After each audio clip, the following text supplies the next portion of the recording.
যে পরিস্থিতিতে জয়শঙ্কর আসছেন ঢাকায়, এটা কি বার্তা বা কি বার্তা প্রতিষ্ঠিত করতে পারে আগামী দিনগুলোতে? না, প্রথম কথা হচ্ছে যে ভারতের প্রথম বার্তা হচ্ছে যে আহ, তিনি আসলে 3 বারের প্রধানমন্ত্রী হিসেবে শপথ নিয়েছেন, একজন সাবেক প্রধানমন্ত্রী এবং নিকটতম প্রতিবেশী, ভারতের প্রতিবেশী এবং প্রথম যিনি জলপাইগুড়িতে জন্ম।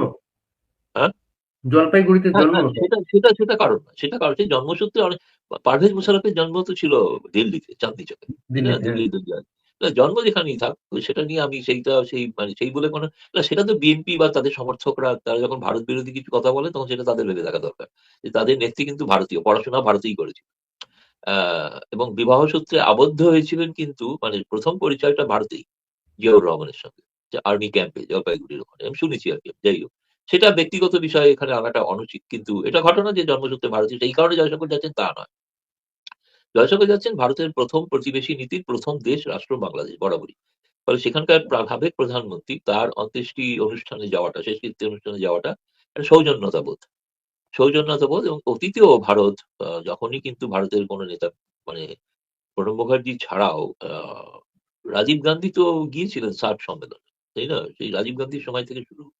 ফলে ভারত সবসময় কিন্তু বাংলাদেশের দ্বিদলীয় রাজনীতিতে একটা ভুল ধারণা আছে যে ভারত কেবলমাত্র যাবতীয় ডিম নাকি একটা বাস্কেটেই রেখে দেওয়া হয়। সেটা রেখে দেওয়ার কারণ অন্য ছিল, সেটা ঘটনাটা অন্য, সেই বিশ্লেষণটা করে লাভ নেই। কিন্তু প্রত্যেকবারই ভারত যে চেষ্টা করেছে যে বিরোধী দলের সঙ্গে সম্পর্ক রাখা, তারা যদি সিদ্ধান্ত নেন নির্বাচনে অংশগ্রহণ করবেন না, কিন্তু ভারত তো তাকে ঘাড়ে ধরে জোর করে বাধ্য করাতে পারে না।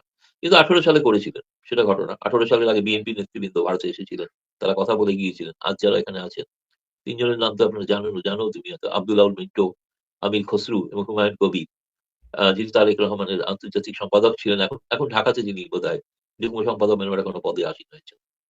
তাদের সঙ্গে তো আমার দিল্লিতে খুবই ভালো কথাবার্তা হয়েছিল, আলাপ হয়েছিল, খুবই ভালো। এমনকি আমি 18 সালের নির্বাচনে গিয়ে আমি আব্দুল্লাহ মিন্টুর বাড়িতেও গিয়েছিলাম, চমৎকার দাওয়াত দিয়েছিলেন, অসাধারণ আমাদের আতিথেয়তা জানিয়েছিলেন। সে বিষয়ে সেটাও ভুলবো না কখনো। আর তার বাড়ির যে মানে দাওয়াত, যে খাওয়া, সেটা তো বলার আজও লেগে আছে মুখে, এত ভালো খাওয়াটা দিয়েছিলেন। যাই হোক, সেগুলো তো অন্য বিষয়। কিন্তু রাজনৈতিক বিষয় যেটা, সেটা হচ্ছে যে আমি যতটুকু শুনেছি জয়শঙ্কর ওখানে পৌঁছাবেন, পৌঁছে সোজা তিনি ওই জানাজা বা সেই প্রার্থনায় সেখানে তিনি উপস্থিত হবেন এবং শ্রদ্ধা জানাবেন ভারতবাসীর পক্ষ থেকে। এবং সেই শ্রদ্ধা জানিয়ে, আমি এটা কিন্তু মানে খেয়াল করা দরকার যে যে বিবৃতিটা দেওয়া হয়েছে পররাষ্ট্র মন্ত্রণালয় থেকে, তাতে জয়শঙ্কর যাবেন শুধু এইটুকু বলা হয়, তিনি শেষকৃত্যে শ্রদ্ধা জানাবেন, জানাবেন সমগ্র 140 কোটি ভারতবাসীর। ফলে সেই শ্রদ্ধা জানানোটা তিনি জানিয়ে তিনি ফিরে আসবেন ওখানে। চাক্ষুষ হয়তো সাক্ষাৎ হলে মানে সামান্য কিছু সৌজন্যমূলক কথা হতে পারে, কিন্তু যেটাকে বলা হয় দ্বিপাক্ষিক কাঠামোগত বৈঠক, এরকম কোনো হওয়ার কথা মানে তার কর্মসূচিতে নেই। ফলে এটা নিছকই সৌজন্যতাবোধ এবং সৌজন্যতা দেখানো একজন 3 বারের প্রথম বাঙালি প্রধানমন্ত্রী, সেই হিসেবে তাকে শ্রদ্ধা জানানোটা একটা কর্তব্য বলেই ভারত সরকার এরকম সিদ্ধান্ত নিয়েছেন। আর এটা যদি উল্টোটা হতো, যদি না যেতেন, যদি ভারত থেকে কেউ না যেত বা আর কোনো জুনিয়র মিনিস্টার যেত, তাহলে তার কিন্তু ব্যাখ্যা অত্যন্ত নেতিবাচক হতো। এটার বার্তা একটাই যে ভারত বাংলাদেশের জন্য খোলা মনে চলতে চায়। সেটা বাংলাদেশের মানুষ যাকে ঠিক করবেন তাকেই করবেন, তাকেই নির্বাচনে জয়ী করে লাভ করাবেন। এবং ভারত চায় অংশগ্রহণমূলক নির্বাচন, সেই নীতি থেকে কোনো ভারত মানে সরে আসছে না। ভারত বলছে না যে আচ্ছা আওয়ামী লীগ ছাড়া নির্বাচন হোক, এই কথাটা ভারত বলছে না। ভারত চাইছে আওয়ামী লীগ সহ নির্বাচন হোক, যেমন 14, 18, 24 বলেছিল বিএনপি সহ নির্বাচন হোক, কিংবা অন্য দলের। আমাদের তো পররাষ্ট্র সচিব সুজাতা সিং সফর করেছিলেন, তার বিরুদ্ধে অভিযোগ করা হয় যে তিনি কেন জাতীয় পার্টিকে রাজি করালেন এরশাদের পার্টিতে নির্বাচনে অংশগ্রহণ করাতে। আর নির্বাচনে অংশগ্রহণ করাটা তো গণতান্ত্রিক প্রক্রিয়া। কোনো দেশ কি বলা উচিত না নির্বাচন বয়কট করুন? এরকম কোনো আওয়াজ কি কারোর পক্ষে দেওয়া যায়? যে পশ্চিমা দেশগুলো তো বলেনি বয়কট করুন তো, তারা তো মন্তব্য করতে হয় করেনি। তারা তো ইনক্লুসিভ নির্বাচন চেয়েছিলেন, অন্যরকম কেয়ারটেকারের মাধ্যমে নির্বাচন চেয়েছিলেন, সেটা অন্য জিনিস। কিন্তু যেটা মানে ভারত তো অভ্যস্ত নয় কেয়ারটেকার সিস্টেমে নির্বাচনে। ফলে ভারত সেই জন্য ভারত ওই ব্যাপারে কোনো মত দিতে চায়নি। সংসদীয় গণতন্ত্রের পক্ষে নির্বাচন হবে নির্বাচিত সরকারের অধীনে, ভবিষ্যতেও হওয়া উচিত বাংলাদেশের ক্ষেত্রে। যদিও তা বাংলাদেশে এখন নতুন নিয়ম আপনি যা হবে। আপনি বলতে হ্যাঁ, চাচ্ছেন যে উনি জয়শঙ্কর আসবেন, সেই প্রার্থনায় অংশ নেবেন, তারপরই ফেরত যাবেন। কোন ধরনের হ্যাঁ, তার কাউন্টার পার্ট, ইউনূস বা তারেক কারো সঙ্গে কোনো বৈঠকের কোনো সুযোগ নাই না, এখন। প্রথম কথা হচ্ছে যে শেষকৃত্যের অনুষ্ঠানেতে কোনো এই ধরনের বৈঠক করাটা অনুচিত। এটা এটা স্বাভাবিক নয়। এটা স্বাভাবিক নয়। অন্য কোনো কারণে হয়তো আলোচনা হতে পারে যে এটা ভবিষ্যতে কবে আলোচনা হবে, কবে হতে পারে। সেটা হওয়ার একটা হতো। কিন্তু এখন তো বাংলাদেশ এই 7 দিনের বিএনপি শোক, 3 দিনের রাষ্ট্রীয় শোক, কেটে যাওয়ার পরে তো আবার সব নির্বাচনের মোড়েই সবাই চলে যাবেন না, নির্বাচনী প্রচারে নামবেন, নির্বাচন করবেন। ফলে সেই সময় তো ভারতের পক্ষে এখন তো কোনো আলোচনার কোনো অর্থ নেই, কারণ একটা নির্বাচিত সরকার তো নেই। আর ইউনূসের সঙ্গে তো আলোচনা করার কোনো লাভ নেই। তুমি যদি বলো, আমি এই কথা বলতে পারি, ভারত সরকারের মত একটাই, সেটা হচ্ছে এই ইউনূস সরকারের বিদায় হোক। এ ব্যাপারে ভারতের সুচিন্তিত মতামত, এটা আমাদের পছন্দের সরকার নয়। এবং এই সরকার পছন্দের নয় এই কারণে যে দেখতে খারাপ তা নয়, পছন্দের নয় এই কারণে যে তারা যেভাবে জঙ্গিবাদকে প্রশ্রয় দিচ্ছেন, এটা ভারতের কাছে প্রশংসনীয়। কোনোভাবেই ভারতের সঙ্গে বন্ধুত্ব রাখার তারা কোনো বার্তাই দেন।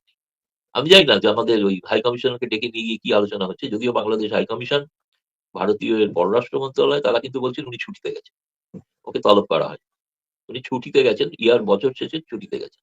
সেখানে গিয়ে হঠাৎ এরকম খালেদা জিয়ার মৃত্যু ঘোষণা হয়েছে, সেখানে স্বাভাবিকভাবেই বহু বিদেশি রাষ্ট্রপ্রধানরা আসবেন, ভারতের প্রধানমন্ত্রী যাচ্ছেন, কিভাবে তাকে স্বাগত জানানো হবে, কিভাবে তার ওই যাত্রার পথটাকে নিশ্চিত করা হবে, প্রত্যেক ভিভিআইপি সেই নিয়ে আলোচনা হয়ে থাকতে পারে। আমার মনে হয় না যে ওই, আমি জানি না, এটা আমার জানা নেই, সেটা বাংলাদেশের সাংবাদিকরা ভালো বলতে পারবে। কিন্তু খুব প্রথম আলোর মতো কাগজ লিখেছে কূটনৈতিক তাকে তলব করা হয়েছে, সেই ক্ষেত্রেই সমস্ত সংবাদটা বেশি রচে গেছে, তাকে তলব করা হয়েছে। কিন্তু আমি বলছি বাংলাদেশ হাই কমিশন, ভারতের পররাষ্ট্র মন্ত্রণালয়, তারা বলেছেন রিয়াজ হামিদুল্লাহ ছুটিতে গেছেন। তিনি আজকে একটা তাকে কাগজে তলব আছে, করা হয়নি। তলব করার আজকে খবরটা এরা কেউ কনফার্ম করছেন না। আজকে একটা কাগজে আছে, তার সঙ্গে দুজন উপদেষ্টা, পররাষ্ট্র উপদেষ্টা এবং নিরাপত্তা উপদেষ্টা বিশেষ একটি বৈঠক অবশ্যই। করেছেন এবং তাকে কিছু হ্যাঁ, টিপস দিয়েছে। না আমি জানি না, সেটা তো ওখানকার বিষয় তারা বলতে পারবে। কিন্তু আমার কাছে যেটা মনে হয় যে ভারতের পররাষ্ট্রমন্ত্রী সহ আরো বিভিন্ন ভিভিআইপি এরা আসছেন, তাদের প্রোটোকল দেওয়ার যে বিষয়টা থাকে, সেই প্রোটোকল সংক্রান্ত বিষয়ে আলোচনা হয়ে থাকতে পারে। আর ভারত বাংলাদেশ সম্পর্কের কোনো আলোচনা হয়েছে কিনা সেটা তো আমি বলতে পারি। আজকে দেখা যাক, জানা দরকার যে বিমানবন্দরে আমাদের পররাষ্ট্রমন্ত্রীকে অভ্যর্থনা কি জানালেন। একজন কাউকে তো রিসিভ করতে হবে, সে খবর এখনো জানি না কে রিসিভ করেছে। যেমন নেপালের পররাষ্ট্রমন্ত্রীকে হাই কমিশনার তো থাকবেনই, হাই কমিশনার প্রণয় ভার্মা তো রিসিভ করবেন, ডেপুটি হাই কমিশনারও ছুটিতে আছেন, ভারতের ডেপুটি হাই কমিশনার, তিনিও তার অন্য বাড়িতে কলকাতা, এই যে মানে ভারতের অন্য জায়গায় তিনি আছেন, তিনি ওখানে নেই। এখন তিনি ফিরে যাচ্ছেন কিনা এই কারণে আমি সেটা জানি না। তার সফর সঙ্গী হিসাবে পররাষ্ট্র মন্ত্রণালয়ের যে বাংলাদেশ ডেস্ক, তাদের দুজন অফিসার যাবেন এটা জানি, কিছু নিরাপত্তা রক্ষী যাবেন সেটা জানি। কিন্তু ডেপুটি হাই কমিশনার সঙ্গে মুম্বাইতে তিনি আছেন, সেখান থেকে তিনি এই সফরে যোগ দিচ্ছেন কিনা আমি জানি না। প্রণয় বর্মা তাকে রিসিভ করবে নিঃসন্দেহে। বাংলাদেশের পক্ষ থেকে কে রিসিভ করছেন সেটা এখনো জানতে পারিনি, সেটা তো বাংলাদেশের মিডিয়া থেকেই জানা যাবে কে তাকে রিসিভ করবে। গতরাত্রে নেপালের পররাষ্ট্রমন্ত্রীকে এয়ারপোর্টে রিসিভ করেছেন পররাষ্ট্র মন্ত্রণালয়ের একজন কর্মকর্তা, নেপালের হ্যাঁ, পররাষ্ট্রমন্ত্রী। সেরকমই সাধারণত হয়ে থাকে নর্মালি। দ্বিপাক্ষিক আলোচনার সময় যেটা হয়ে থাকে যে পররাষ্ট্রমন্ত্রী গেলে বাংলাদেশের পররাষ্ট্রমন্ত্রী তাকে বিমানবন্দরে স্বাগত বা অভ্যর্থনা জানান। এটা যেহেতু দ্বিপাক্ষিক কোনো বৈঠক নয়, সরকারি বৈঠক নয়, একটা আহ, সৌজন্যর একটা খাতিরে একটা অনুষ্ঠানে তিনি আসছেন, শেষকৃত্যের অনুষ্ঠানে, সেক্ষেত্রে আমার মনে হয় না প্রোটোকলটা খুব বড় বিষয়। কেউ না কেউ একজন অফিসার নিঃসন্দেহে তাকে রিসিভ করবেন সেখানে। সেটা হতে পারে কোনো যুগ্ম সচিব, হতে পারে দক্ষিণ এশিয়া বিভাগের ডিরেক্টর, হতে পারে। আমি আশা করছি না যে পররাষ্ট্র সচিব বা পররাষ্ট্র মন্ত্রী তাকে রিসিভ করবে। যদি সেটা করে থাকে তাহলে তার কি অবশ্যই কূটনৈতিক তাৎপর্য, গুরুত্ব অনেক বেশি হবে। এই মুহূর্তে তার খালেদার পরিবারের পাশে এসে দাঁড়িয়েছে ভারত।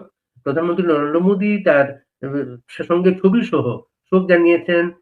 সরাসরি পররাষ্ট্রমন্ত্রী আসছেন শ্রদ্ধা জানাতে। এটা কি বিএনপির জন্য একটা স্বস্তির বার্তা বলা যায়? বিএনপির জন্য এটা বার্তা একটাই, যে ভারত বাংলাদেশের সকল রাজনৈতিক দল, সকল পক্ষের সঙ্গে সুসম্পর্ক রেখে চলতে চায়। এখন দায়িত্বটা সেই দলগুলির বা সেই সরকারে যারা আছেন তাদের ঘরে। আজকের দিনে মানে এই খালেদা জিয়ার মানে মৃত্যু না হলে তো এই ঘটনাগুলো ঘটতো না। সেই মৃত্যু হওয়ার কারণে হয়তো একটা পরিবেশ বদলানোর জন্য একটা নতুন করে আবার সুসম্পর্কের একটা বাতাবরণ তৈরি করা। কারণ দুবার তো বিএনপি ক্ষমতায় ছিল না তো তা তো নয়। ৯১ থেকে ৯৬ কিংবা ২০০১ থেকে ৬ সে সময়কার সব অভিজ্ঞতা ভারতের জন্য সুখকর হয়নি। এটা তো সত্য কথা। কিন্তু সেই একটাই স্বস্তির বিষয় যে বিএনপির সঙ্গে তখন জামায়াত ছিল, মন্ত্রিসভাতে ছিল। কিন্তু এখন তারা নেই। তারা বিরোধী দলে, মানে বিরোধিতা করছেন। ফলে শেষ পর্যন্ত কি হবে বলা খুব মুশকিল। ভারত চাইবে স্বাভাবিক যে ন্যায্য এখন আওয়ামী লীগ ছাড়া নির্বাচন যদি হয়ে যায়, জোর করেই হয়ে যায়।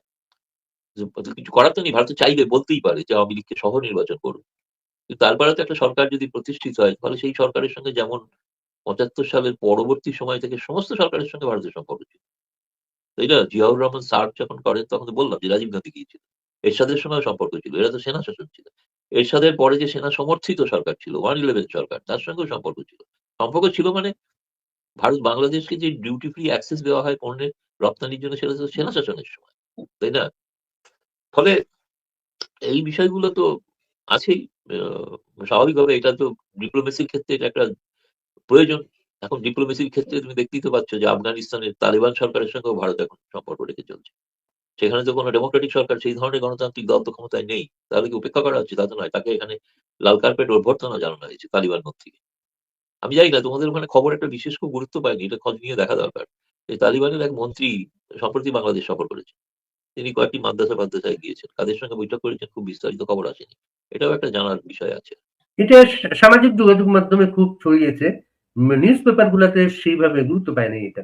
না, এবং পররাষ্ট্র মন্ত্রক কর্মকর্তা বলার চেষ্টা করেছেন তারা এটা জানেন না, কিন্তু তো যদি ভিসা নিয়ে যখন এসছেন তাদের তো জানার কথা সেটা।